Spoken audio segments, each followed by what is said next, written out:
Hello everybody, Mariner here and welcome to Net That Haul and the Gameweek 6 matchup show reviews.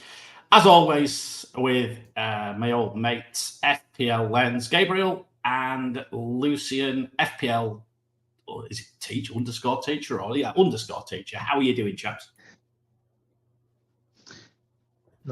Well, we're on opposite sides of the timeline here. It's a nice bright start to the morning for me. I'm excited to get to this show because there's some crazy things that happened this weekend.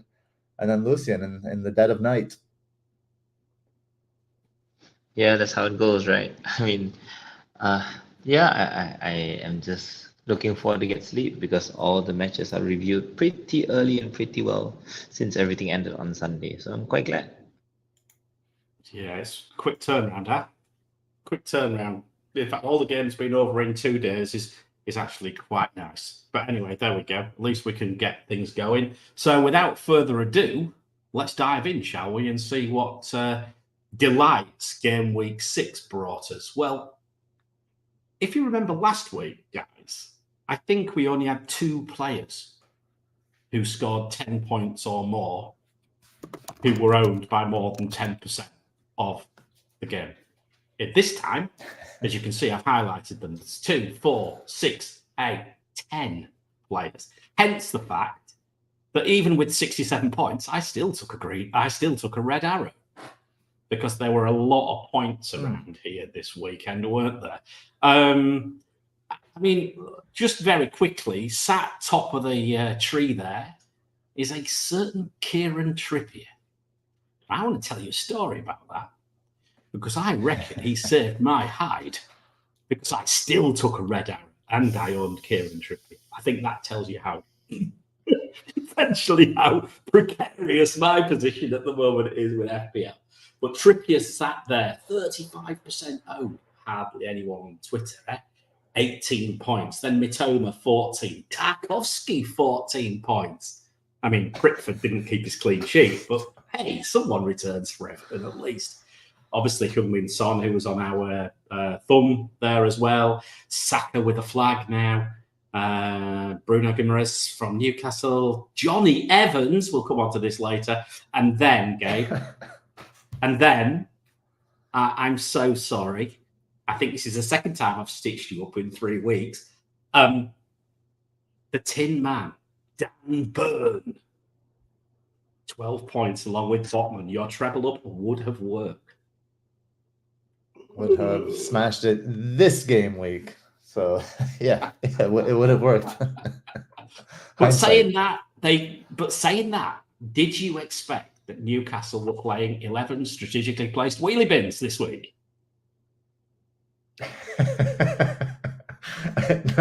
No, I didn't expect there to be cones on the opposite side of the field. They're just cones, yeah. Yes, yeah, awesome. Just you can't predict the Dan Burn goal. No, you can't.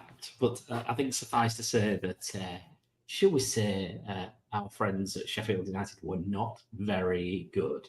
Anyway, let's keep going. Let's dive straight in. And Lucian, I want to firstly cover Crystal Palace against Fulham, which was a very disappointing 0-0 draw. NetxG didn't see that, 1.88, Fulham 1.16, so Crystal Palace 1.8, Fulham 1.16.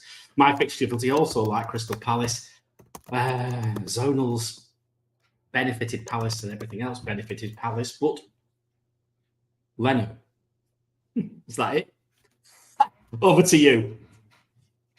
Right. I'm not sure whether there's an error with my side, but there's literally no text on the slide. So I'm just going to go through what the notes I have here. I don't know why it's there. I mean, I've just used the slides I've pulled the slides off the previous presentation, so I have no idea. So maybe anyway, if you've got the notes anyway, it's no problem. I mean, I was going to say it was a brilliant pun, right? 0-0, no notes. Yeah. Absolutely perfect. Might well be suitable. I don't know if the others got notes. No, none of them have. Well, no. So the slides were made for the show last week. anyway, the analysis is in the thread, not the slides for the show, because I'm updating the metric manually, so that takes more time. Right. Okay, so here we go.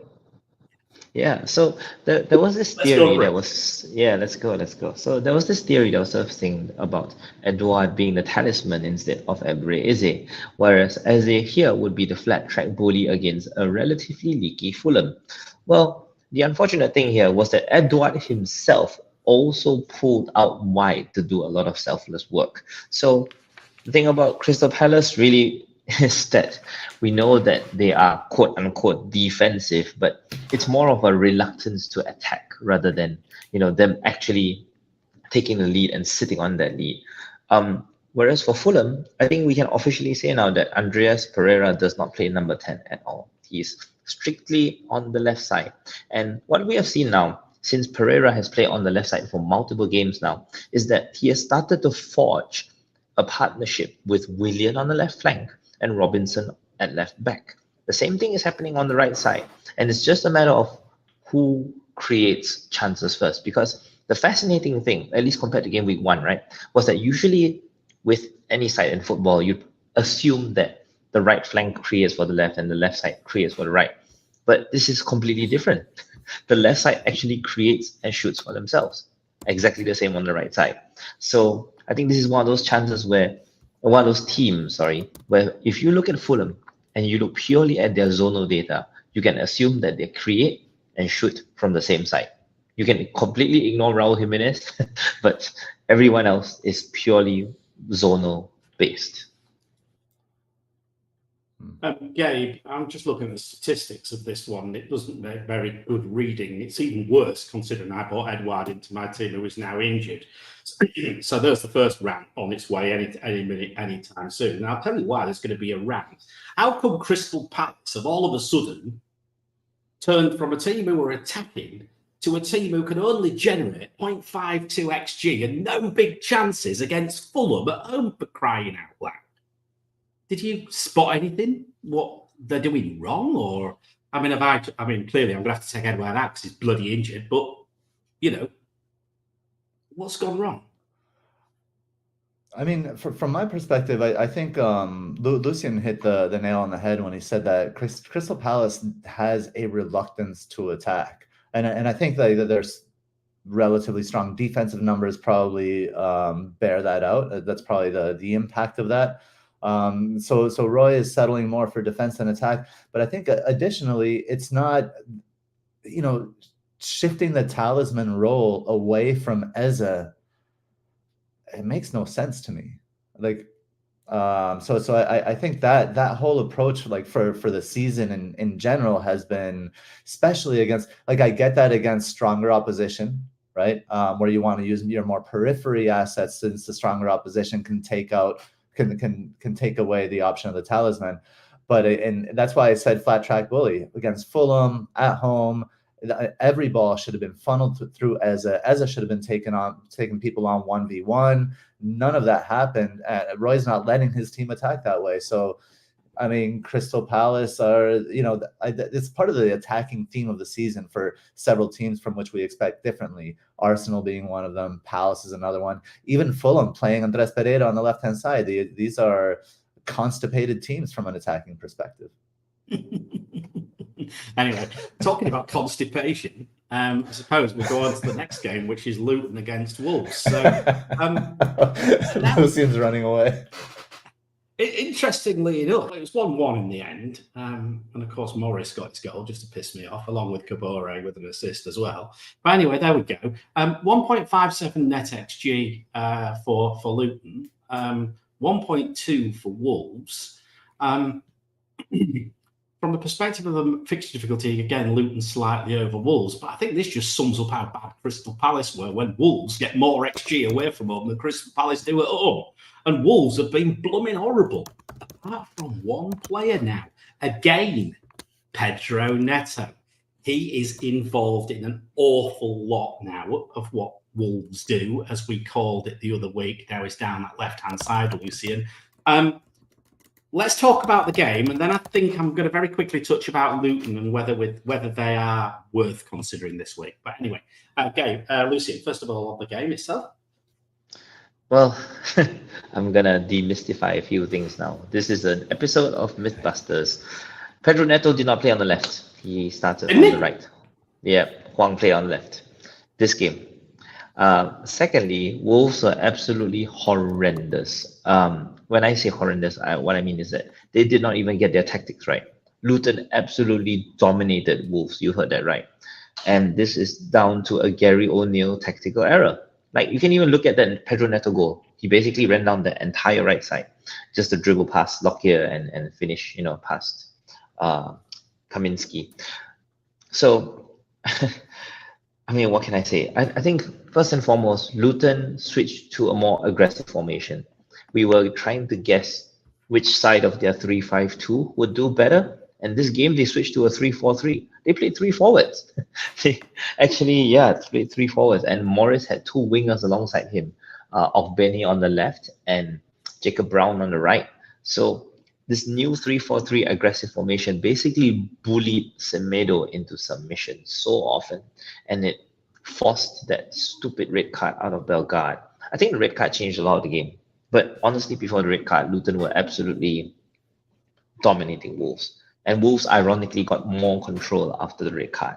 Anyway, that Kabore assist and that Morris penalty, there's this running joke now among Wolves fans where it's a monthly occurrence that the referees have to apologize to us. They said sorry to us for the Man United penalty. They said sorry to us for this penalty because the ball came off Joao Gomez's leg before it touched his arm. So technically, that's an illegal penalty. I don't know what to say. I don't know what to say. So we didn't deserve the result. Yeah, but that's how it is. Well, I mean, look, actually, I just looked at the sofa score. I looked at his heat map, and actually, Neto spent nearly as much time on the left as he did on the right, actually, according to the heat map anyway. But I think he was all over the pitch as much as anything. But, Gabe, I'll come on to you now. I mean, I'm still very agnostic about Luton. I don't get the hype, quite frankly. Wolves are not necessarily one of the better sides away from home, let's be fair.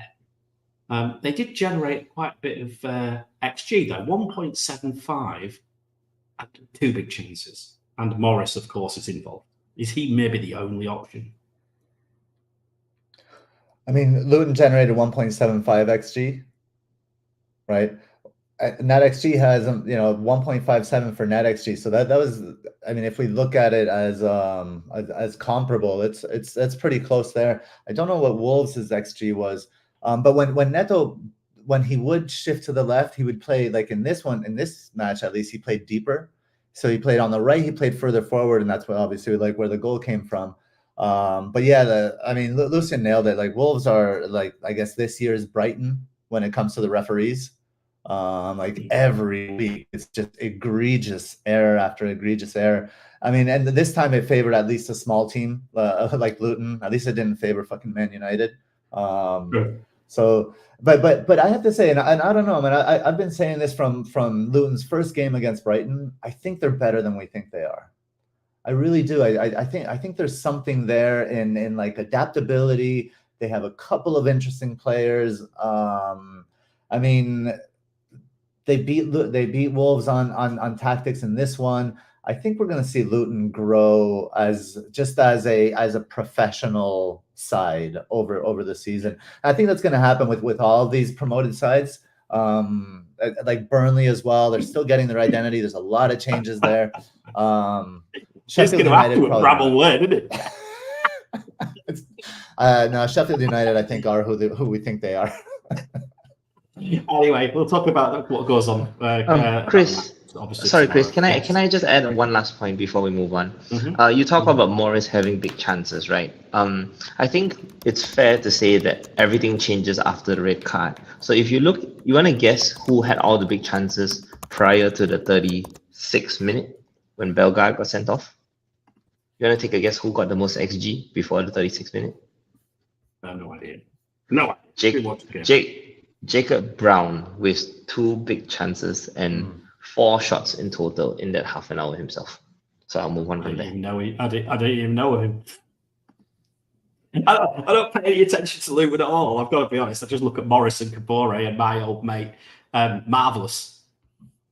Just got to decide whether to play him or not next week. That's the question. Anyway, let's keep going before we get stuck in Kenilworth Road in someone's front room on Kenilworth Road. Let's keep going to Manchester City against Nottingham Forest. And yes, after 10 minutes or so, I think we were thinking, oh, here we go. It wasn't long, was it? I don't think. Manchester City 1.98, Forest 1.83 XG, Gabe. We had 2.7 for attack and defence. And finally, Manchester City get a clean sheet. Maybe that's the level of fixture difficulty we actually need, but maybe we didn't expect him to keep it against Forest, quite frankly. Obviously, the rest of it, all the other matchups are like traffic lights, red and green, but you'd expect that, wouldn't you? Foden and Haaland, and then, of course, what happens, and how many times have I been hit by this season? A red card comes, and then my player gets substituted. I cannot tell you how many times that's already happened this season to me. I think it's 3 now. Alvarez sacrificed, which completely pissed me off. And of course, the player I took out 2 weeks ago, Doku was sacrificed. No, but Doku was sacrificed, not Alvarez. Alvarez was off, though. He went off, though, didn't he? He did go off. But from the red card, it was Doku, right? Well, I have no idea. But anyway, who cares? He went off. No, it was Alvarez? I think it was Alvarez. I have no idea. Lucian, over to you. Maybe I'm talking shit again. Possibly. No, Alvarez was the one sacrificed to Ake. Doku played the entire 90 minutes because City needed width. City needed to maintain width. So that was the plan, really, to have multiple pronged threats against Nottingham Forest here.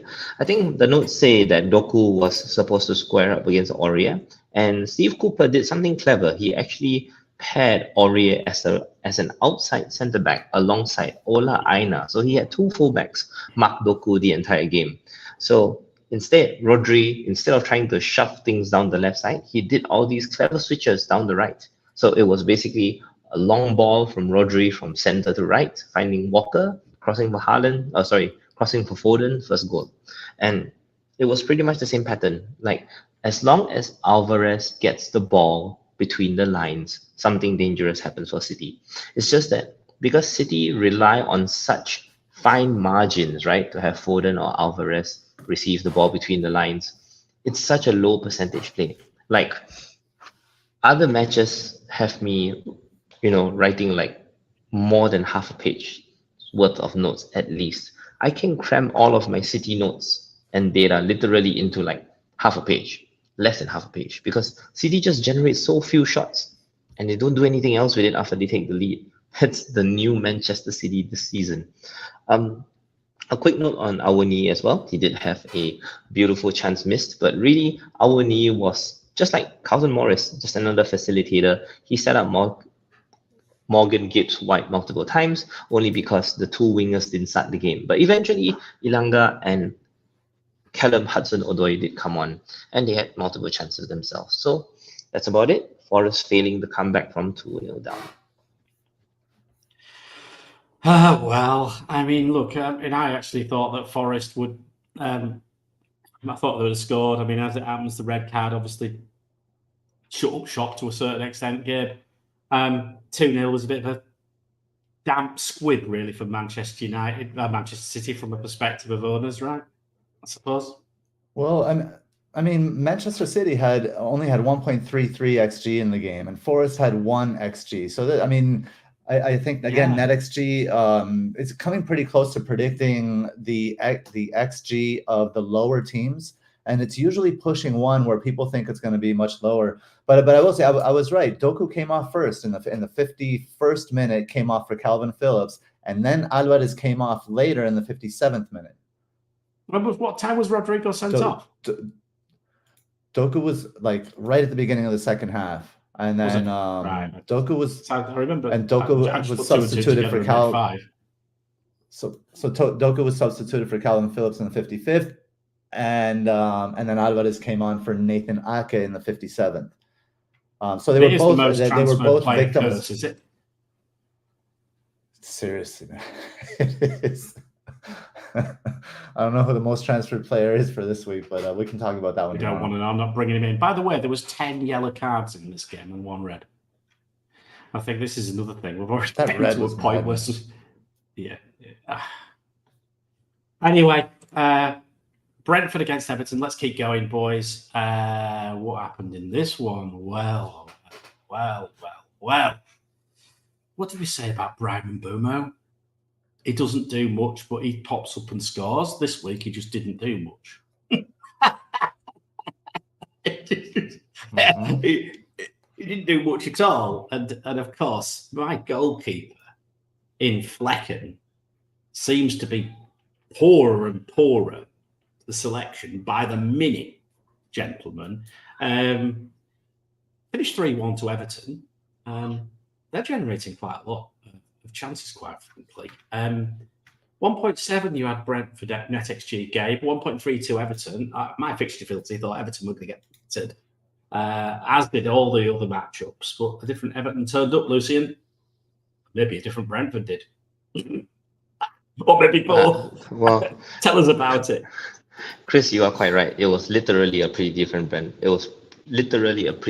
Brentford, simply because the notes say that Schade on the left side will punish Everton's right. Unfortunately, Schade suffered from a groin injury, so Keane Lewis Potter started on the left. Rico Henry remains a solution, yet to be solved, because Aaron Hickey started on the left, and they brought in Mads Roselov, who was replaced by Aye on the 60th minute. So Brentford are figuring things out with literally a new team, new fullbacks, new left wing, and Mbeumo has to do a lot of donkey work facilitating the right side. So yeah, when literally your entire plan A fails because they succumb to injury, what do you have left? Set pieces. This game was literally a battle of set pieces where Brentford scored from theirs. Brentford didn't score from theirs. Like Matt Jensen somehow is coming good for Brentford, but Everton basically scored from all their set pieces. The Kores, Tarkowskis. Like, I think the only consolation here is that DCL might be contesting a spot as the number 9 now, even though Beto did such good work. So Everton, I think, will keep their starting 11 because the Kore, outright as a number 10, is a good player in a shit team. So it comes down to whether you want to invest in Everton at all. Otherwise, yeah, it's as vanilla as Dwight McNeil right now, this Everton side. I can't comment much more because that's how the game went. It's just set pieces, left, right, long ball, left, right, and yeah, that's all she wrote. I've got to be brutally honest. I don't think I want to invest in either of these two teams right now. The trouble is I own 2 Brentford. Yeah, what do I do? Selling? Is it getting to that point? Is it starting to get to a point where Mbeumo's now possibly a sell? I've been thinking this sort of like in the back of my mind for 2 or 3 weeks, and he's been doing bits, but I'm starting to think now he's maybe a dead man walking here. I think the bits Mbeumo has done have been a little random, let's say, and I went against Mbeumo on my wild card because I didn't think this matchup was good for him, and I don't think the next one against Forest, right? They play Forest next. Forest away. Pretty sure Brentford plays Forest away. Forest away, I don't think will be an easy matchup for them either. And like Lucian said, their left side is injured. Their left side is where they do all the things that enables the right side, right? Where they have all their possession, where they do all their passing, where they create their chances, and that serves to isolate Brian Mbeumo on the right side, giving him those kind of like random random chances he's been putting away, or chances of penalty or whatever. So yeah, I think I mean, I'm sure you have other fires other than Brian Mbeumo right now against Everton. I've got you. But yeah, but anybody on Wildcard this week or last week, I don't think Mbeumo is the right way to go. I think you're going in a different direction, especially with the fixtures about to swing. Where do I start with fires? Where do I start? Maddison. Saka, possibly. Saka. Edouard. And of course, Gusto. 3-match ban as well. Yeah. And Chilwell. Can I have another wildcard? Anyway, this game's shit. I hate it. Right. Burnley against Manchester United. Oh, dear me. Here's another one. Here's another game which I think actually your NetxG probably pretty much nailed here.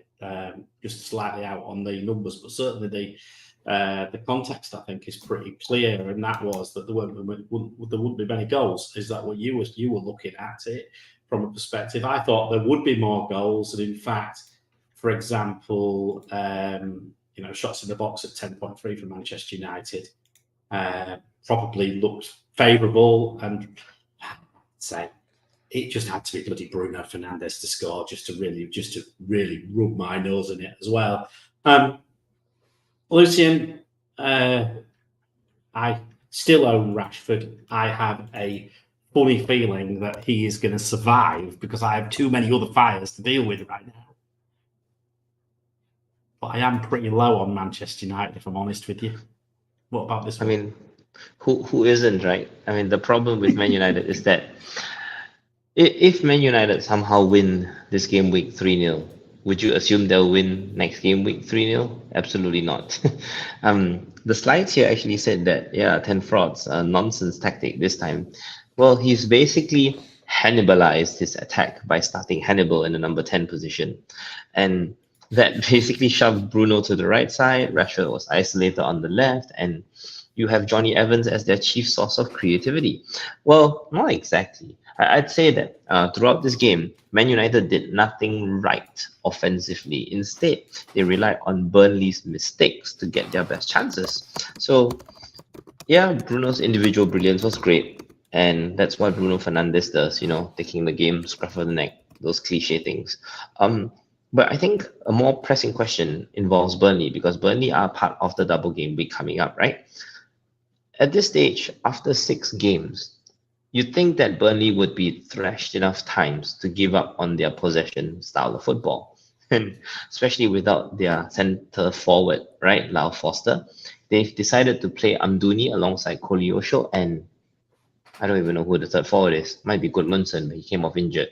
So, Burnley basically are deciding to stick to their passing philosophy, make all the mistakes they can make, and rely on their front 3 or front 4 to come good. That's how it goes.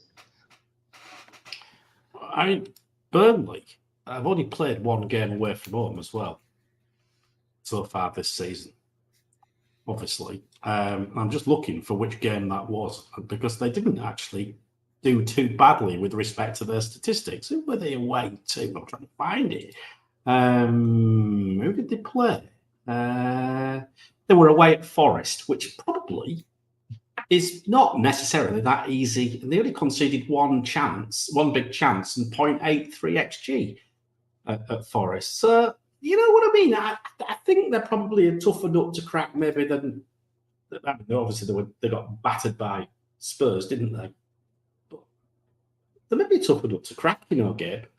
What's your perspective of Burnley? Is it going to be an easy... how hard are they going to make it for Luton, for example? What's your perspective of that?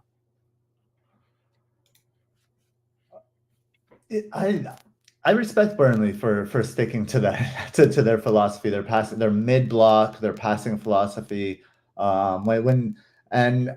Even in the face of results and in the face of look, they have new players, trying to integrate all these new players in this complicated system, and company, he's just going for it. So I respect that kind of commitment. You could argue that maybe they should have a little bit more of an eye of responsibility, like don't commit 4 forward, for example. Goodmanson, Amdouni, Koleosho, and who's the other one? Brownhill. Even Brownhill. No, it's Eric Ramsey. Sorry, it's Aaron Ramsey. Ramsey. Ramsey. That's right, Ramsey. But I don't know. And like I said, I think there are players here, certainly, and FPL Banger has been banging this drum. Koleosho is very interesting. Koleosho was the furthest advanced product of Connecticut here. So if I were investing in a double game week, if I were like dead ending into the double game week or something like that, I would probably look for a player like Koleosho over a player like Morris. I just based on what I've seen on the field and the mentality, the philosophy of the team, I think there's probably more upside there. The Pens may swing it, but I don't know. It's target Burnley unless you're Manchester United. Yeah, I mean, Amdouni actually, from players who are actually available right now, actually tops the involvement. Just looking at it, but yeah, I mean. Yeah, not really much. I don't think I'd be going anywhere near Burnley, quite frankly. Anyway, right. Let's keep going. And in fact, I think we've got a half-time break. We have. Here's the half-time break. I'm afraid I thought that hyperlink there was in a different colour. Maybe it was before I uploaded it onto this stupid StreamYard crap. But anyway, there we go. Football Content Awards, everybody. We've made it again. Little old Net That Haul have been nominated in 2 finals this year. We've made it for the podcast, quite incredibly, considering we're so visual, but also for the video, which is the one that I would have expected we would have, or would have liked to think we would have made it for. Anyway, everybody, you've all got us this far. Now you've got to do a little bit of a giant killing act. So we really, really, really would like your votes. So go to footballcontentawards.com/voting and you'll see that drop down and go and find Best in Fantasy Football and hit Net That Haul for podcast and Net That Haul for videos and then get everybody to do it. Lucian, I expect you to spend the entire weekend going around Kuala Lumpur getting people to go for Net That Haul, my friend. I teach 8 classes of 20 plus students each, so I expect 100 plus votes. Excellent. Bribery and corruption. Right. I love it.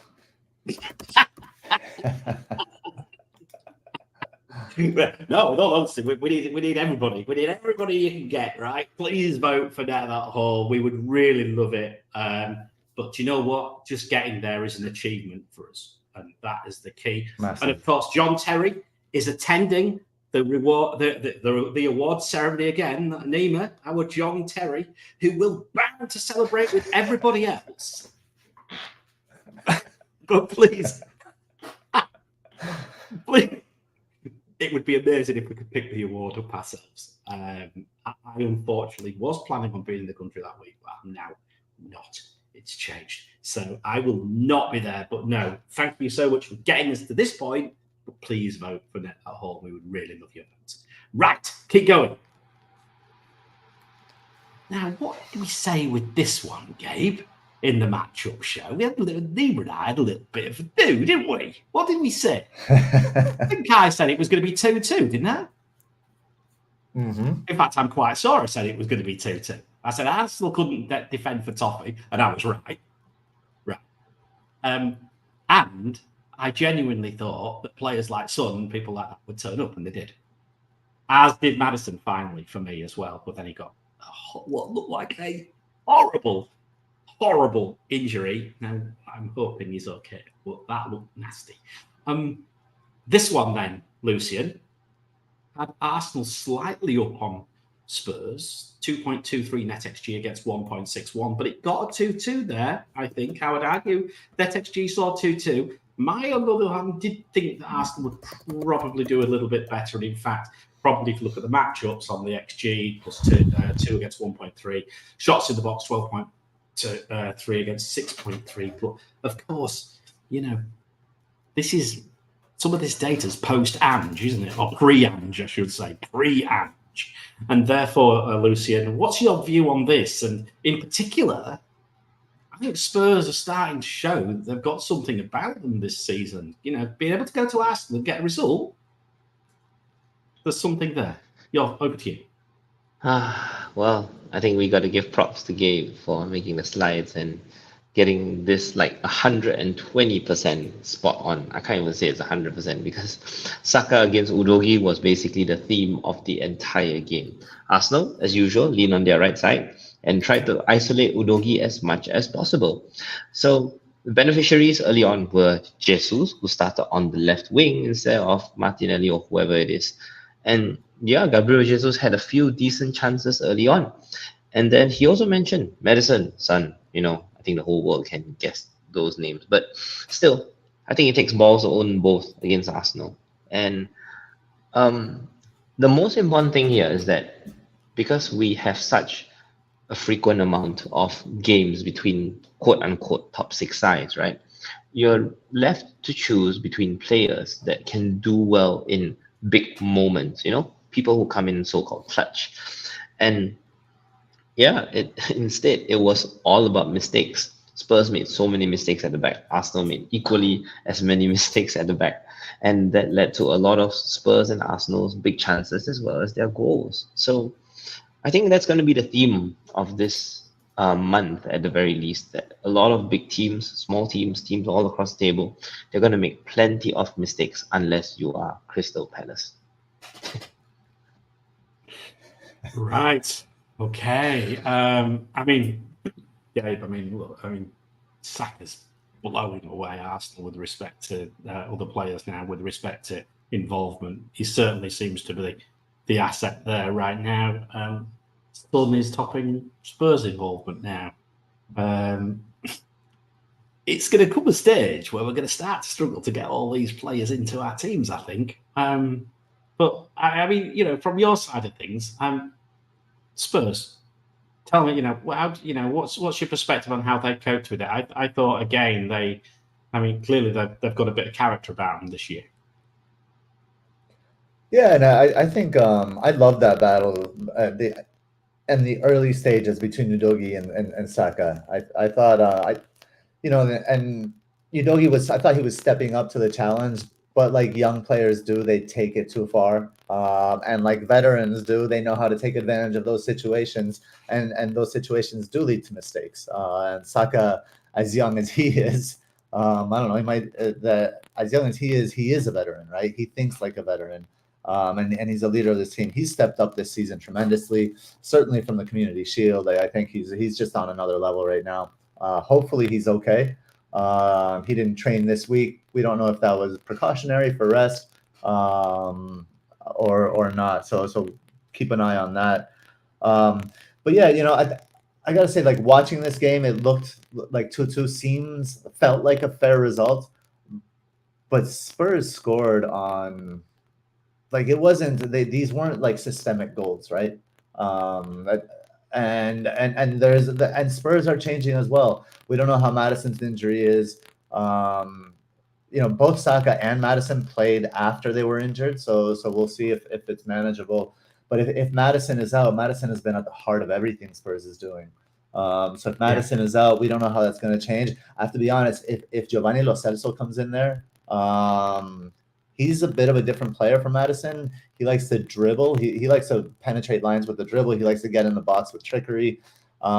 He could be definitely an asset for the watch list. But then additionally, the 9 and the left, the front 3 kind of situation, the 2 wings and the 9, I think that's a situation very much in flux. I don't think Kulusevski's built for this team. Every time I see him, it looks awkward. He's still doing some good things, but I think that's a position that can upgrade. And then I don't know if Son's going to play the left or the 9 or when or if Richarlison comes back. So the Spurs are very much in flux, especially with this Madison injury.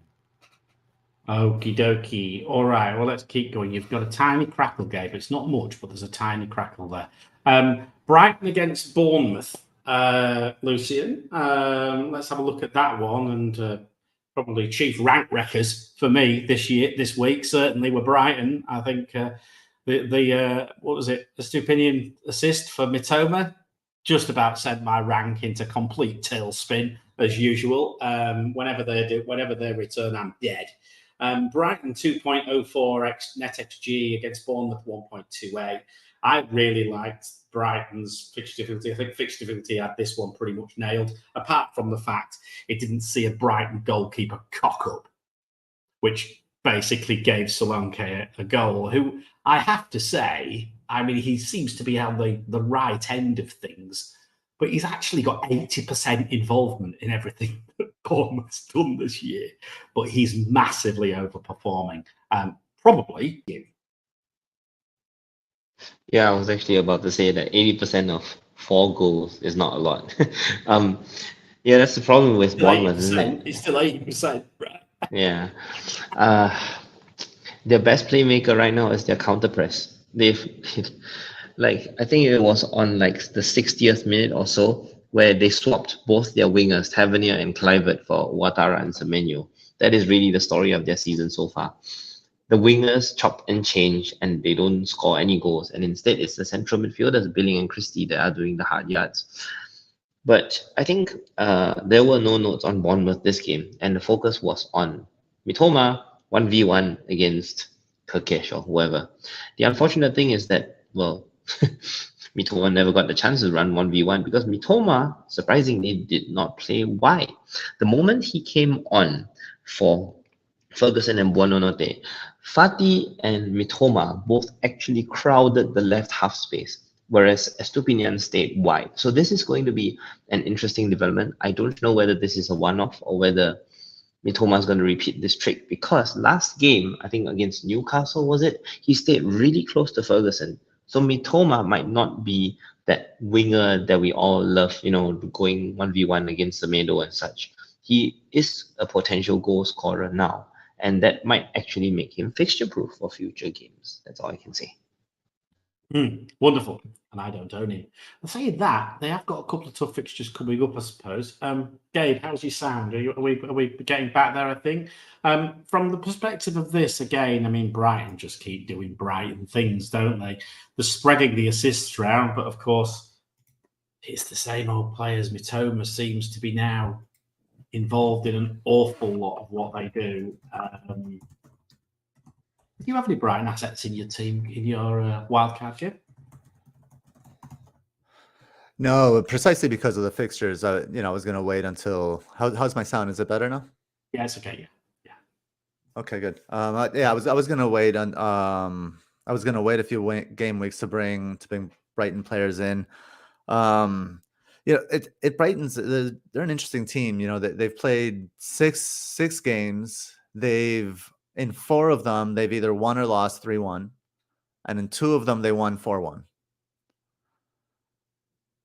Which is only two different, well, I guess 3 different results, given that they lost 1 game 3-1. So, but yeah, Mitoma, that more central position for Mitoma, and this is an interesting development to play kind of like Fati almost as an inside left forward, maybe. Is Lucian, like what's Fati's role here? I don't understand that yet. The overloads. It's purely to play on the overloads because Bournemouth was stretched laterally, really, really stretched. Like left to right, they had so much space between their central midfielders and their wingers that even Brighton's central midfielders, Dahoud and whoever that played in central midfield, basically bombed forward and occupied that role. So yeah, it was just purely to have 3 players in the same space, knocking triangular passes to one another. I mean, all the more impressive guys. So, sorry, I was going to say all the more impressive guys. You've got Gross injured. You've got Enciso injured. You've got March out of the team as well. They're still doing what they're doing, even with these, but they've got depth here. No, I would disagree with that a little bit. They have continued their level with some of these subs, but in this game it didn't work out that way. Brighton were awful at the beginning of the game, and it wasn't really until until De Zerbi brought his players back in that they really started to dominate. But one thing I'm noticing kind of in all of these slides is that the NetxG has been quite close in several of these. If we look at this one, Brighton, let's just like 2-1, right? Throw an own goal in there for Bournemouth, and you have a 3-1 Brighton win here, which was the score. So I think on the statistical front, I wonder if we're getting like a little bit more regularity and if we can start trusting the stats a little bit more as we head into future analyses. It's hard to say, isn't it? Because you answer it two ways. Because someone could some bright spark in the chat could say you're 33% out. Yeah, I mean, I'm afraid that's the way it is. It's such tiny. The thing is about this game, and this is the reason why I'm getting so pissed off with it this year, because I'm on the wrong side of all this variance. It's so tiny. I mean, just to get within it, I think what you're saying is just to get within a goal, sometimes is, and get the right result, even get the right, even just the right ratio, even is halfway to being actually onto something these days, because there's so many variables out there, and there's so many shit decisions as well, and so many, and so much variance. I don't think I've ever seen so much variance in the start of the season as I've seen this year. Anyway, just whilst I'm still exuding my disappointment and how badly I've started, somewhere around. But anyway, there we go. Let's have a look at Chelsea against Aston Villa, Lucian. Gabe's NetxG again wasn't a million miles out. 1.14 for Aston Villa against 1.41 for Chelsea, but he got it the wrong way around. So he didn't get the ratio right this time. Neither did I. Fixture Difficulty thought Chelsea were going to do it, because I think Aston Villa, generally speaking, have been break away from home. However, Chelsea are basically busted flush by the looks of things. Lucian, has Posh been sacked yet? I don't think it's going to be long. In a sense, I don't know whether it's right to, because it's only 6 games in, but they're poor. They're poor at the moment. Yeah, I mean, mass deals, injuries, the key players. I think the fact that it's. I mean, he'll be given benefit of the doubt, but the more disappointing thing is that Pochettino has not shown signs of establishing at least an advantage over other players. Like all of the chances here were so individualistic that I cannot say that whatever you see now is going to be repeated next game. It is that bad, because there is just literally no synergy. Even the big chance that Sterling had before Gusto got sent off, right? It's just one long ball forward from Thiago Silva and Sterling's bearing down on goal. It really is that simplistic at the moment. I think Mudryk is showing some spark, because he's at least forcing Jackson to run beyond the back line. So until that left side comes good, everything is going to be like purely based on matchup. If you can identify perhaps a Chelsea strength against, what are they up against next? Fulham? I can't even remember, because I've sold all my Chelsea players. So. Yeah. If you can identify Sterling against Castan or Mudryk against Robinson, okay, you might hold them for that, but you have no reason to hold Jackson anymore. Like, the finishing is just not there. He's just taking shots from way too rash positions and timings. But anyway, let's talk about more interesting things. Ollie Watkins, the slide said that he would be a provider instead of a converter, and that was sort of 75% correct. He set up DRB multiple times, and his goal just came from the fact that he took a shot, it got blocked, it came back to him, and he took a shot again. So, I mean, fair play. Ollie Watkins is that kind of player. He's been that kind of player for years. So we just move on from there. It was almost written in the stars that Watkins would score, Gabe. It was about time, probably.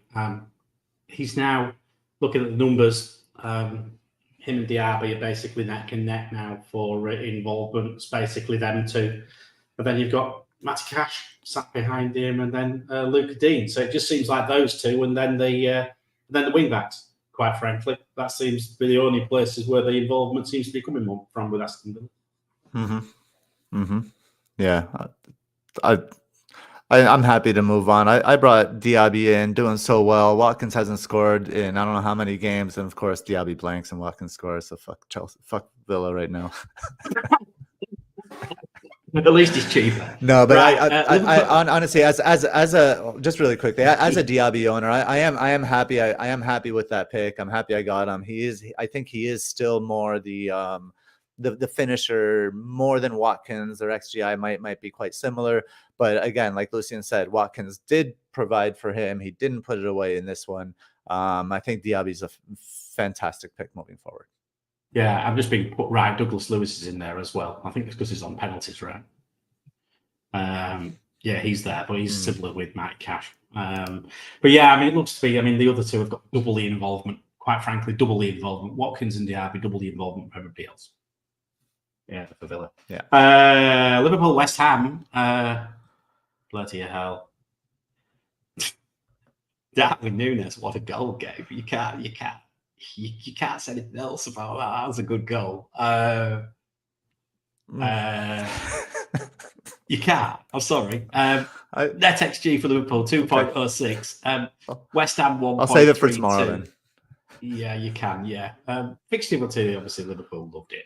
They love it. They love them. They love them. Loves Liverpool. It's hardly surprising because Liverpool are at home. They're not very good away from home. And of course, Salah got his return at home again. It always does. Jared Bowen got his returns again. Liverpool don't keep clean sheets, Lucian. 3-1. I think I could have nailed that score to the mast last week. And, well, yes, I expected it. What's your take on it? Well, I'm going to start with the slides. Things that we expected. Núñez and Diaz up top as a duo. Yes. Big thumbs up there, because not only can Darwin and Diaz interchange position, they can both interchange roles. Núñez can be finisher in one attack and he can be provider in another, whereas Diaz can do vice versa. I think the more interesting thing here that we didn't expect was Salah's new position as the striker that's like way narrow. I don't know how they're going to move forward with this, but yeah, Salah being extremely advanced, like he was literally sitting between centre back and Emerson, receiving the ball so much that, I mean, I hope he just retains that position. Same thing with Jared Bowen. It's very rare that you see Jared Bowen in central positions receiving balls moving forward. But I think that's one thing about West Ham that we've come to know and love this season. They take one simple thing, right? And they just bash it again and again and again and again and again and again. And in this case, they basically run down the flanks and they cross.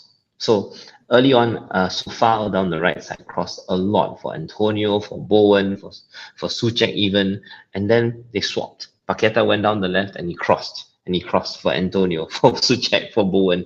It's the exact same thing. So that's what West Ham do, and that's what we love about West Ham. That's about it. And that's why we're now going to just briefly touch on West Ham in this last fixture as well. Because guess who's up next? Sheffield United. I'd like a word on Liverpool. Very quick. Yeah, well, Liverpool's an important team. I think we should talk about them, right? Yeah. Okay. Yes. So yeah, like the slide said, like Núñez and Diaz on that left side. It was nice to see them interchanging roles. But you said that the Salah thing was unpredictable, but it's also mentioned in the slides, right? We've noticed how he's turned from provider to goal scorer and I think the slide says that, at least on the thread, as his position has come more and more central, and that's why it's the return of the king. That's why Salah is so important. So I think the slide kind of nailed Liverpool there and really underscores why like Salah is so important I really think he is important to get in.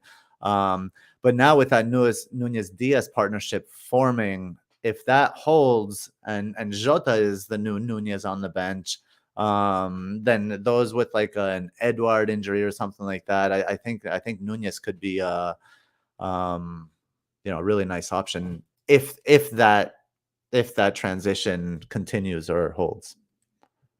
If I dare, I think is more to the point. Anyway, going on to what I was saying, just to try and close out before the hour chats, if we can, as always. Sheffield United against Newcastle. Okay, 8 separate goal scorers for Newcastle. 3 assists for Trippier and a clean sheet, 4 returns. Monster haul, thank God. Double return for Gordon. Double return for Longstaff. Isak off the bench just to really hack me off as well. NetxG didn't get it, Gabe. Fixture Difficulty didn't get it. Nothing got it. This was nothing to do with This was nothing to do with data. This was all to do with what happened on the pitch at the time. Lucian, over to you. I'm gonna say one good thing about the wheelie bins, and if you can look among the traffic cones for the name tags, right? You look for James McAtee. He is officially out of position as Cameron Archer's second striker partner. One day Sheffield United will become interesting. One day, could be November, could be January, but James McAtee is the guy to look for. That's a watch list worthy note. But beyond that, Callum Wilson gets chances. He scored one, he missed two. What else do I have? Yes. I think there is this suspicion now that Newcastle will roll with this midfield for Premier League games and save Tonali and Joelinton for the Champions League games. I think that's downright reasonable. So the question comes down to if we assume that Longstaff plays on the right and Anderson plays on the left, who will benefit? And the answer so far is Anderson and Anthony Gordon on the left side. That's starting to turn into a really good partnership, not a triangle, because Dan Burn is just, as Chris said, Tin Man, right? But yeah, Anderson and Gordon are doing wonderful things. And once in a while, Longstaff will join in from the right side. Once in a while, Almiron will also join in from the right side. But everything is happening down that Newcastle left. And on top of that, the Harvey Barnes injury is going to make things a lot more certain on that left side as well for Anthony Gordon. So yeah, he's got all those going for him. It's also certain he's on 4 yellow cards, which Gabe pointed out to me the other day, which really pissed me off because I was literally hovering over a transfer immediately. I saw enough Harvey Barnes injured. I thought, right, that's it. I've got to be on this before Gabe is, because he'll be straight in on this one.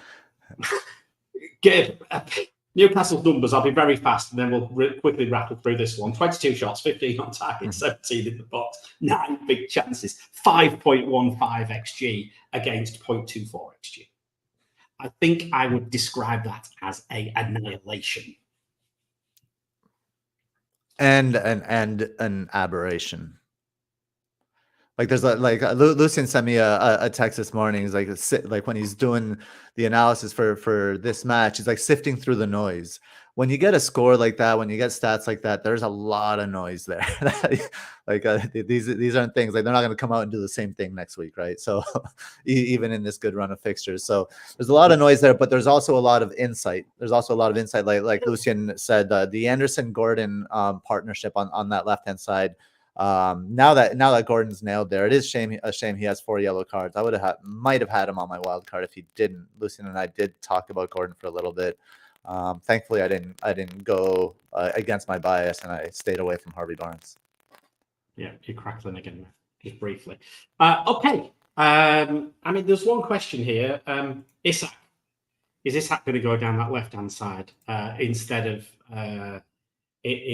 Gordon?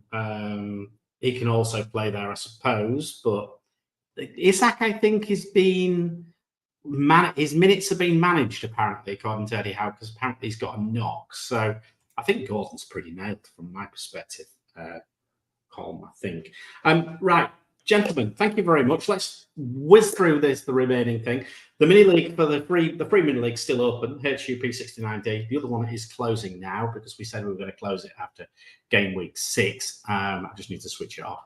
But yeah, from that one is still there, and of course we have our usual gang of haulers, super haulers: David Harrison, Zach, Haberboy, Danny Bot, Greenback Golf, FPL Robbie. Then we've got Dread, FPL Craig, Podner, Kevin Rose, Connor Hunt, Donny, FPL, Oscar Ares, FPL Teacher. I'm trying to read this.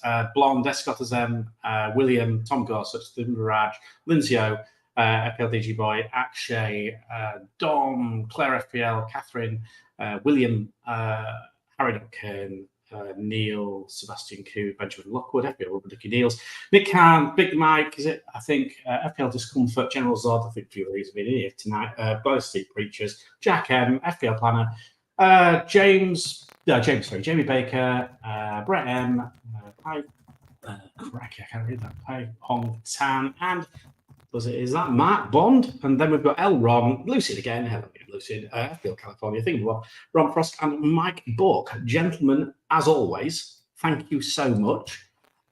We will get out of here on the hour, as always. We cannot fail. I am determined to get us out there. So we will see you all tomorrow. We will see you tomorrow, Gabe, hopefully with no crackle because it's still there. And Lucian, thank you so much, my friend, as always. And we will see you tomorrow, everybody.